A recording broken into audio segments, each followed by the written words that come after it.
I just couldn't ask for a better journey than to be doing this with him. Carlos previously told Latina magazine he and Alexa are life friends who love just being with each other. The actor is known for playing Carlos Garcia on Nickelodeon's Big Time Rush, while Alexa portrayed Carmen Cortez in the Spy Kids movies. Happy news for Ashton Kutcher and Mila Kunis. Kunis' rep confirms to ET that the couple is expecting their second child. The two met on the set of the long-running series That 70s Show, officially started dating in 2012. They welcomed daughter Wyatt Isabel in October 2014. Source close to the couple told People magazine, Ashton generally lights up when talking about Wyatt and the little one on the way. Everything about being a father is natural to him. Kutcher and Kunis married last July, and the actress told Entertainment Tonight in February that she was ready to expand her family. She said earlier this year, I'm not pregnant, but absolutely I do want to have more kids one day for sure. In an interview with Ellen shortly after the birth of Wyatt, Kutcher gushed about his wife. He said, she's the greatest mom. I go to work every day and I come home and she's perfect. It just seems like everything went amazing. And I know that somebody probably didn't go amazing, but she never tells. It's unbelievable. She's incredible. Kutcher recently stars in the Netflix series The Ranch, and Kunis stars with Kristen Bell in the upcoming comedy Bad Moms, which hits theaters July 29th. Anne Hathaway has been named a Goodwill Ambassador to the UN. The Oscar-winning actress will help promote gender equality and female empowerment with a focus on fighting for paid parental leave at both government and corporate levels, it was announced Wednesday. UN Women Executive Director Fulumizi Migabo Naguka said in an official statement, the appointment of Anne is timely because this year's UN Women is driven hard to foster more positive mindsets and practical arrangements around workplaces that build and support equality for women. She continued by saying stereotypes that make it hard for fathers to take time away from work to care for a child are outdated leftovers from the male breadwinner model and have no place in today's mixed workforce. Well-implemented parental leave is just one way for employers to demonstrate that they understand the value of their staffs, both male and female. To make the case for how this will increase opportunities for women, we need an advocate who had the intellect and passion to tackle this complex issue. Within months of meeting Anne, I realized that we have found our woman, and we're truly honored to have her on board. Hathaway said, I feel honored and inspired by this opportunity to aid in advancing gender equality. Significant progress has already been made, but it is time that we collectively intensify our efforts and ensure that true equality is finally realized. Hathaway joins UN Women's Ambassador Emma Watson, who said in February she planned on to take a break from acting to focus more on activism and her own self-growth. She said at the time, I want to try to talk to people who might not encounter feminism and talk to them about feminism. It's a really interesting job and it's a really interesting line to thread. I want to engage in the topic with people who wouldn't normally. Hathaway and her husband Adam Shulman welcomed their first child together, a baby boy, in March. In the newest installment of the Late Late Show's Drop the Mic segment, host James Corden took on actor Kevin Hart in a battle of rhyme and size. Opening the battle with James, the lyrical juggernaut Corden, and Kevin's the box office beast Hart, Corden immediately poked fun at Hart's statue. Corden rapped, you may think like a man, but you're built like a boy. Hart, known for his comedy as much as for his 5'4" frame, turned the tables on Corden, who most people know from Carpool Karaoke. Hart countered, referencing to Corden's physique, you're the perfect host to make Jimmy Kimmel feel thin. They traded barbs about their roles in less than successful movies, with Hart saying that Corden's Into the Woods belongs in the bargain bin, and Corden reminding Hart to be thankful for his most recent co-star. I hope you thank The Rock, honestly, because of him, you're in a movie people might actually see. The winning rhyme, though, came from Hart, who joked that Corden resembled a certain villain in an upcoming movie remake. Hart rapped, congrats on the new Ghostbusters. I'm a fan, excited to see you return as the Marshmallow Man. Hart continued, you think you're sweet? I fill football stadiums you barely fit in a seat.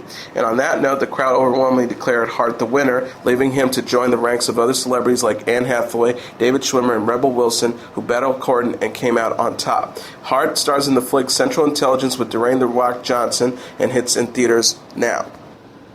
Paris Jackson is opening up about the deeper meaning behind her tattoos. The 18-year-old aspiring actress explained her ink represents strength after revealing several of her tattoos help cover self-harm scars in an Instagram post Tuesday. Jackson shared, today I can look at my inner forearms and see art that has meaning for me. I don't see a dark past anymore. My scars and past of self-hatred have been covered by loving marks, creativity, ingenuity, and depth. She added, sure, I will always carry my past with me, but I see ink as a way of changing changing for the better always improve me. They represent strength for me. I look back at my old self, and then I look in the mirror, and I see a fighter looking back at me. The star declared, I'll always keep fighting and encourage others to stay strong. We all go through hell every now and then, but it makes us the warriors of love we were meant to be. So to anyone struggling, it gets better. You're not alone. Jackson has numerous tattoos, including some dedicated to her late dad, Michael Jackson. The teenager got Queen of My Heart tattooed in her father's handwriting in April and followed up with his Dangerous cover art the next month. She wrote at the time, never forget your roots and always be proud of where you came from. Jackson is the daughter of Michael Jackson, Derry Rowe, and sisters to 19-year-old Prince and 14-year-old Blanket. The aspiring actress defended her dad in February after revealing she was attending Alcoholics Anonymous meeting.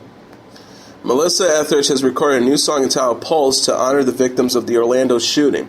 The title is a reference to the venue where the massacre occurred, leaving 49 victims dead and another 53 injured. The musician sings on the touching track, everybody's got a pain inside, imaginary wounds they fight to hide. How can I hate them when everybody's got a pulse? In an interview with Rolling Stones about the song, Etheridge explained how she wrote the piece while on tour. She said, I'm dealing with it the way I deal, which is I wrote a song. That's how I first started to cope with, because as a singer-songwriter, I feel I've done this before. I feel to call, to speak, to do what musicians do. She also added, we've been in the town choirs for hundreds of years. We're mirrors of society. We want to try and make sense. We want to try to heal. We want to bring some meaning, some purpose. We also want to put it down forever in history. That's how I'm coping with it. On Twitter Sunday, Etheridge mentioned working on a new song about the tragedy, tweeting, from my window at Freedom Tower, New York is lit up rainbow as I'm writing a song, hashtag Pulse, hashtag Love is Love, hashtag Orlando. Pulse will soon be available for purchase, with all proceeds going towards the LGBT charity.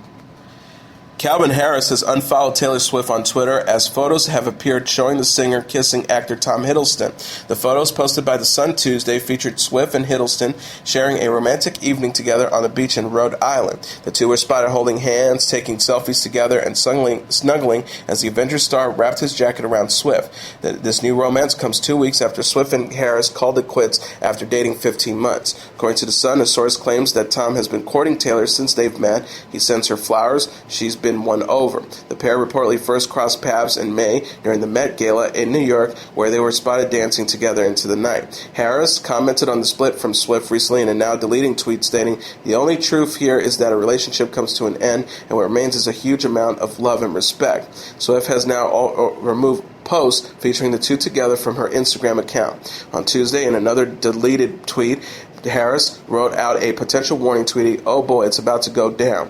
The two former lovebirds had celebrated their one-year anniversary in March with a beachside getaway. The pop star said in April about her relationship with Harris to Vogue, I'm just taking things as they come. I'm in a magical relationship right now, and of course I want it to be ours and low-key. This is the one thing that's been mine about my personal life. And now let's take a look at what happened on this date in entertainment history. On this date in 1989, the New Kids on the Block landed at the top of the pop charts. While hairstyles and fashions may come and go, and while musical styles may evolve over time, one thing that repeats itself in music history with great regularity is the ascent of boy bands as a pop cultural force. In the late 1980s, this cyclical process yielded New Kids on the Block, another in a long line of telegenetic male pop groups engineered to bedazzle American preteen girls. Although they would last no longer than those who came before or after, New Kids on the Block enjoyed a tremendous run of success that peaked when I'll Be Loving You Forever reached number 1 on the Billboard pop charts on this date in 1989. I'll Be Loving You Forever was the third of 4 hit singles for New Kids on the Block's 8-time platinum album Hanging Tough, following after Please Don't Go Girl, which reached number 10 in October 1988, You Got It, The Right Stuff, number 3 in March 1989, and preceding the title track, Hanging Tough, at number 1 in September of 1989. That album will eventually sell up to 16 million copies worldwide, making New Kids Joey McIntyre, Donnie Wahlberg, Danny Wood, and Jordan and Jonathan Knight into international sex symbols among a certain subset of teenage girl fans. But the real genius behind the New Kids on the Block was no kid at all. He was a veteran music business entrepreneur named named Maurice Starr, whose first major success came in the early 1980s boy band New Edition, the Jackson 5 knockoff that later launched the careers of Bobby Brown and Belva DeVoe. Keenly aware of how successful the Osmonds had been in the 1970s after lifting the Jackson 5 act, Starr decided preemptively to create his own knockoff of New Edition when they faded from the pop charts. The result was New Kids on the Block, a group that was absolute music and merchandise juggernaut in the late 1980s heyday, selling upwards to $70 million and tens of millions of dollars worth of dolls, lunchboxes, bed sheets, and sundry other licensed merchandise. And that is your entertainment report for Friday, June 17th, 2016. I'm your host, Mr. Downtown Ray Melo. I'll be back on Monday to deliver some major stories and trends going on in the world of entertainment and beyond. You can follow the show on Facebook, Twitter, or Instagram. Facebook.com/The Entertainment Report with Ray Melo. That's RYMELO. On Twitter at The Enter Report, or on Instagram at The Entertainment Report. You can listen to this episode or any previous episodes of The Entertainment Report anytime you want on iHeartRadio. Just go to iHeart.com or your iHeart phone app, search for The Entertainment Report, and it'll take you to the page. Everyone have a great Father's Day weekend. Good night, and God bless you all.